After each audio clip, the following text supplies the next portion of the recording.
¿Cómo están? Buenas tardes. Bienvenidos y bienvenidas a un nuevo capítulo de CNN Tiempo. Conectamos, más bien reconectamos con todos ustedes luego de la revisión de las noticias para hablar del pronóstico del tiempo, pero por supuesto también para seguir analizando lo que pasó en nuestro país, prácticamente en todo el territorio, desde el extremo norte hasta la región de los lagos, con este corte masivo en el suministro eléctrico por varias horas. ¿Qué análisis podemos hacer ya a prácticamente un día de lo sucedido? Lo vamos a conversar en este capítulo de CNN Tiempo. Bienvenidos y bienvenidas. Y a propósito de lo mismo, tenemos algunas imágenes de apoyo que nos permiten contextualizar y entregar más información de lo que estábamos conversando recién. Un corte masivo en el suministro de energía eléctrica desde la región de Arica y Parinacota y hasta la región de los lagos. Muchos de estos territorios por varias horas. Estamos hablando del 98% de la población, 98,5%, aproximadamente 19 millones de personas. Analizamos causas, medidas adoptadas por la autoridad, la respuesta de las empresas a esta hora en CNN Tiempo. Y lo vamos a hacer con Michel Deler, experto en gestión de emergencia, que nos acompaña otra vez en el estudio de CNN Tiempo. ¿Cómo estás, Michel? Bienvenido. Muy bien, muchas gracias por la invitación, José Miguel. Michel, a varias horas de lo sucedido, a prácticamente un día de iniciada la emergencia, ¿qué análisis puedes hacer en términos generales? Bueno, lo primero es comprender que la dimensión de esta emergencia no es habitual, es totalmente excepcional, pero en dos ámbitos. Uno, la cobertura.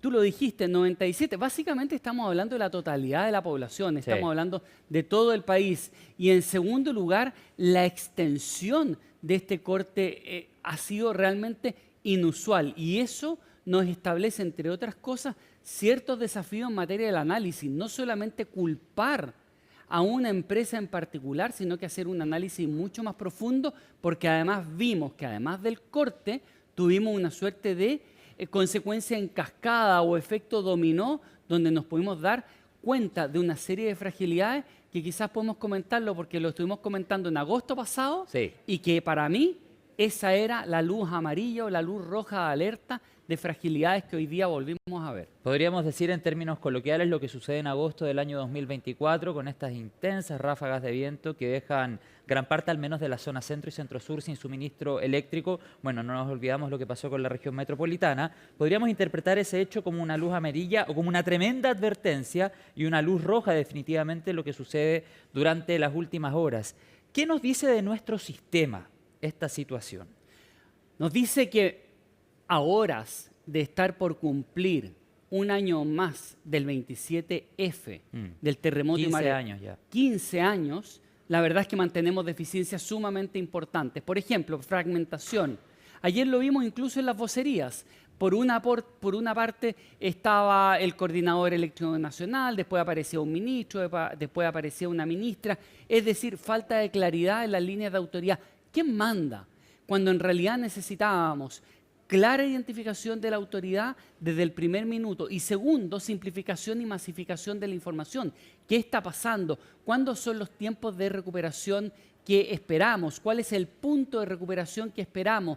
Es decir, un poco una proyección, pero además sabiendo que tenemos niveles de resistencia que son relativamente bajos, como por ejemplo las 4 horas que en un momento dado se informaron que existía de autonomía de muchas antenas. Pero eso no se informó al inicio de la emergencia. Así es, no se informó. Por lo tanto, pero se sabía, y al saberlo la autoridad, lo que debía haber concentrado es que durante las primeras horas debería haber entregado la mayor cantidad de información y con ese dato, incluso solo con ese dato, haber tomado decisiones que después terminaron tomándose a eso de las 7 o 8 de la tarde, como es el toque de queda y el estado de excepción, donde mucha gente ya simplemente no tenía ninguna posibilidad de informarse.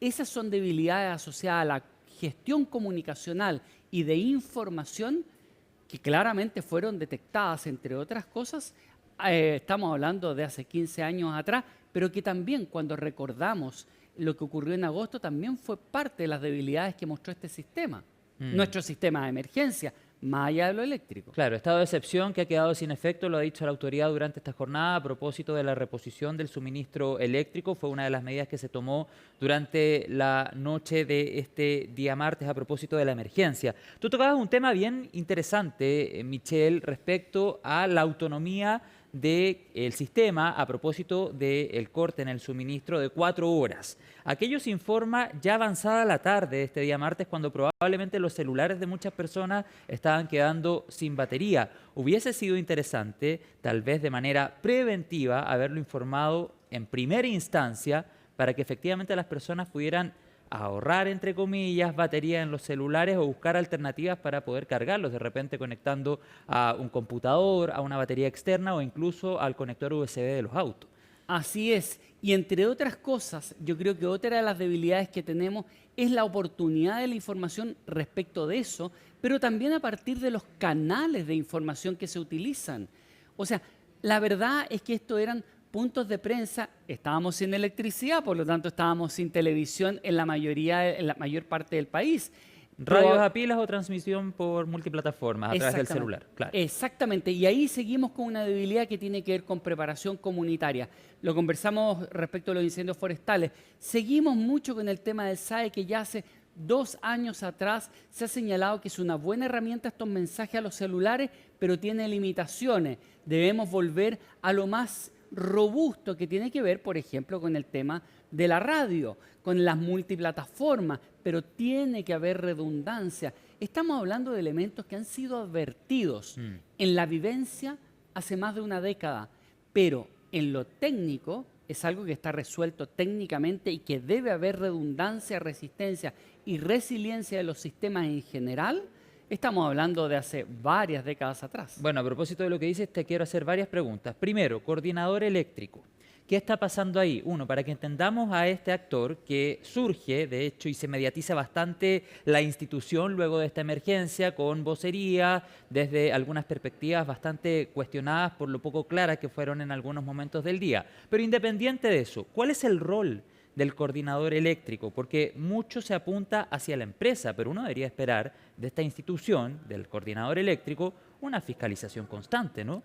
Digamos básicamente que el coordinador lo que es hacer el monitoreo, es como que tuviéramos una sala, bueno, de hecho tienen una sala de comando y control, que básicamente es muy moderna, ¿ya?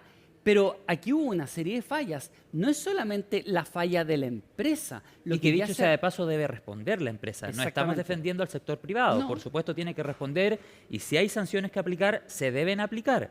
Pero también hay otro actor que es el coordinador eléctrico. Expliquemos cuál es este actor y qué eventualmente falló también en ese proceso de la cadena.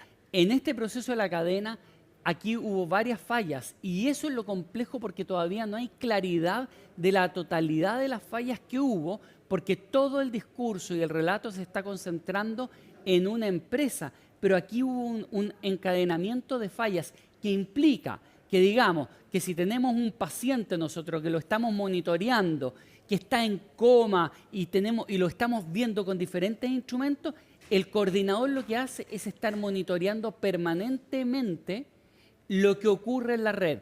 Y cuando hay un problema, hay 2 elementos. Uno, que tiene que ver con detectar dónde es la falla, y para eso es una institución muy moderna. Y en segundo lugar, tiene que ver y coordinar cómo se corrige esa falla. Básicamente uno en lo común dice cómo bypaseamos el problema. Eso no ocurrió porque hubo fallas ahí. Y eso es sumamente preocupante porque va más allá de la falla de una empresa en particular y es una falla que involucra a otros componentes del sistema. Y ahí creo que ha faltado claridad, más allá de que siempre hay una investigación que debe durar 15 días, claro, pero que me parece que es parte de la falta de claridad y que uno no sabe si es que no se ha querido comunicar bien o efectivamente un peor escenario, no se tiene claridad respecto de cuál es el origen de la falla. Sabemos dónde está, pero no sabemos que se cortó la electricidad. Se ha descartado un ataque al menos hasta ahora. Mira, hace un rato escuchaba una entrevista al ministro Pardo Sí. Y me llamó mucho la atención. Que dicho sea de paso va a ser citado al Congreso, ya lo dijeron diputados de la oposición. Me llamó mucho la atención que explicó lo que nosotros estamos conversando, pero además dijo que no descartaba una falla de software. Entonces, cuando hay una falla de software, uno inmediatamente piensa que una de las fallas hoy día más comunes que puede haber... ¿Un ataque, dices tú, cibernético? Puede ser un ataque cibernético, puede ser un problema de seguridad del software en sí mismo.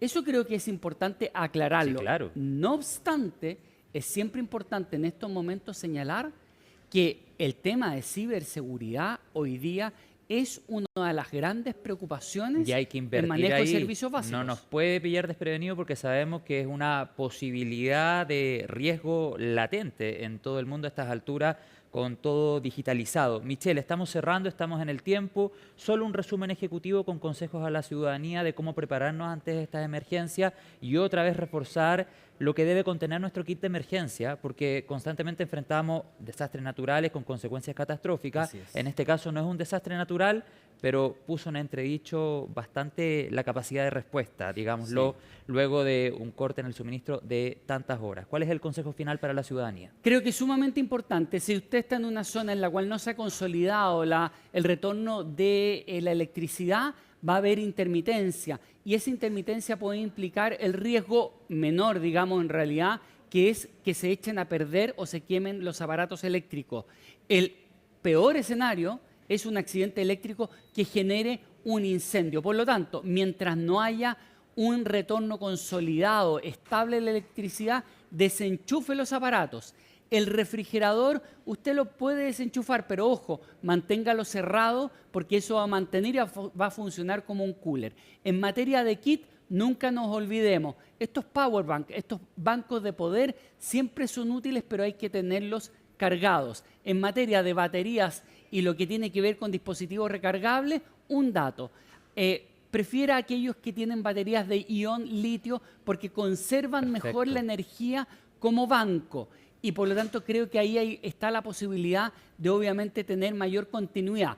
Pero hay un elemento importante también. Cuando tengamos esta situación, es cierto que la tentación es mucha red social, pero ojo, va a gastar más batería y va a perder entonces la continuidad de servicio de su teléfono más rápido. Pero en segundo, se tiende esta carretera de las comunicaciones a saturar más y por lo tanto, corresponsabilidad social es usar el teléfono para comunicaciones que sean estrictamente necesarias. Excelente, como siempre, todos los consejos de Michelle de ELERV, un amigo de la casa, un amigo de CNN Tiempo. Te agradezco que hayas venido al estudio. Importante conversar e importante poner sobre la mesa otra vez la necesidad de mejorar nuestro sistema de alerta. Se habla del SAE en emergencias relacionadas a desastres naturales, pero efectivamente, a lo mejor en una contingencia de estas características, no sé si una alerta SAE o una alerta similar podría servir para entregar orientación e información desde el primer segundo a la población. Michelle, muchas gracias. Muchas gracias a ti, que estés muy bien. Muy bien, buenas tardes. Bien.